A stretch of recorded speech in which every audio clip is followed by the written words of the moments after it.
Extinction is often being driven by direct human activity, things like habitat destruction or overfishing. And then there's global climate change, which is happening in a different way. We have these sort of dual things, like the direct hand of man and the indirect hand of man in the change of climate. Climate is controlled by the oceans. The oceans are the big guy, they're in control.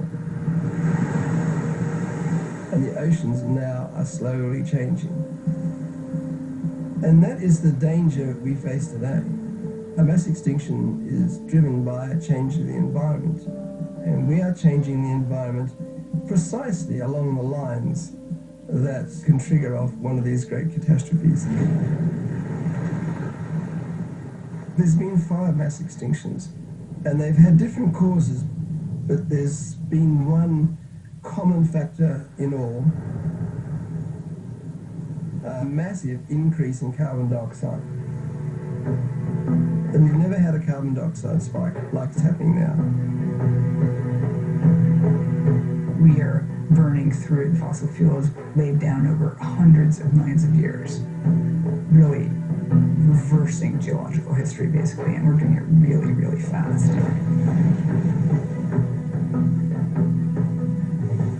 Ocean's chemistry is changing really rapidly, scarily fast. When we put carbon dioxide into the atmosphere, it doesn't all stay there. Between a third and a half gets absorbed by the oceans. The CO2 reacts with water to form something called carbonic acid. And each year the ocean becomes more and more acidic. If you want to know what that does, get a seashell and drop it in, a glass of vinegar. A whole variety of creatures will simply dissolve into the acid ocean that we have created. We're aware that we're changing the ocean at a global scale. There's multiple human impacts ranging from fishing to climate change and acidification, implying that no part of the ocean is free from human impact. Using satellite imagery and other data, Dr. Worm determined that we may have lost 40% of plankton production in just the last 50 years. It's happening primarily as a consequence of climate change, and there is a lot of controversy because it's a big question. And if this plankton decline pans out to be as dramatic as we think it is, then that would be a big deal. Your life depends on the ocean's breathing. And in fact, animals could only exist on land after plankton in the oceans had produced enough oxygen for them to live by.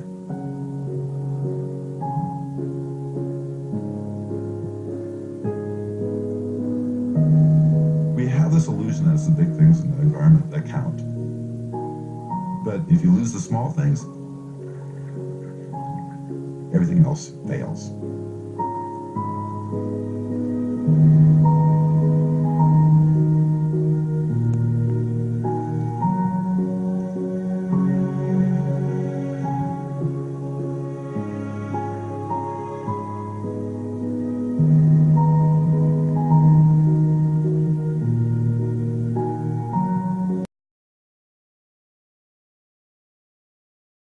Going on in the oceans right now better than sharks.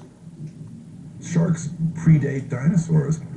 They survived 4 mass extinction events.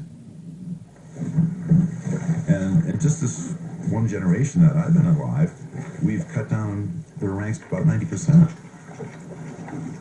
It must have been 10, 20,000 fins in one location.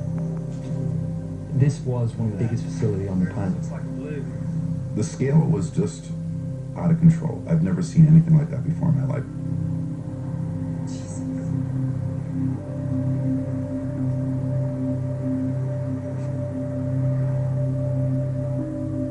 I feel like this world is absolutely insane.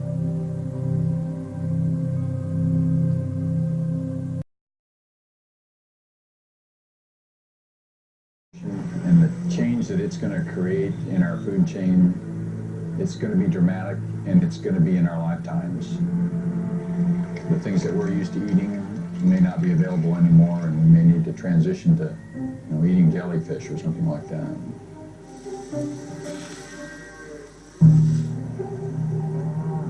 It sounds a bit silly, change your diet and save the planet, but if humans could become vegetarians now, it would make a massive difference. By far and away, the biggest factor in terms of this mass extinction is destroying natural habitat or converting natural habitat into land for food. The more dependent we are on meat, milk, and eggs, the greater the CO2 and methane emissions. Cattle and ruminants of all kind produce methane as a byproduct of breaking down grass. One cow's not a problem, but now we have 1.5 billion of them. And it's an incredibly inefficient way of producing food. 3/4 of agricultural land is used just to feed livestock. When you factor in everything, the clearing of the land for grazing, feeding, transporting, livestock causes more greenhouse gases than all the direct emissions from the entire transportation sector.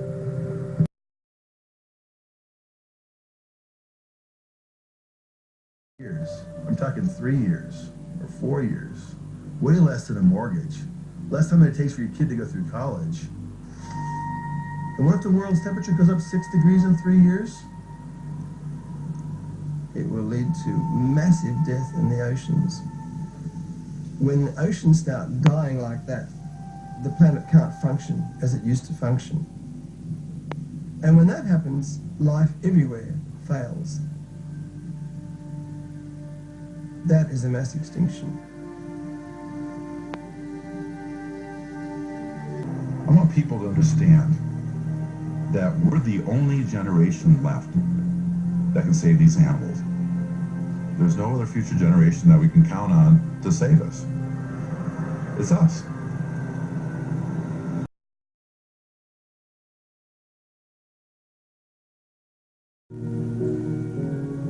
As we face more and more animal extinctions, we need more and more of these indomitable spirits. And we need more people to understand it's worth doing. The small choices we make each day can lead to the kind of world that we all want for the future.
I know it all sounds overwhelming,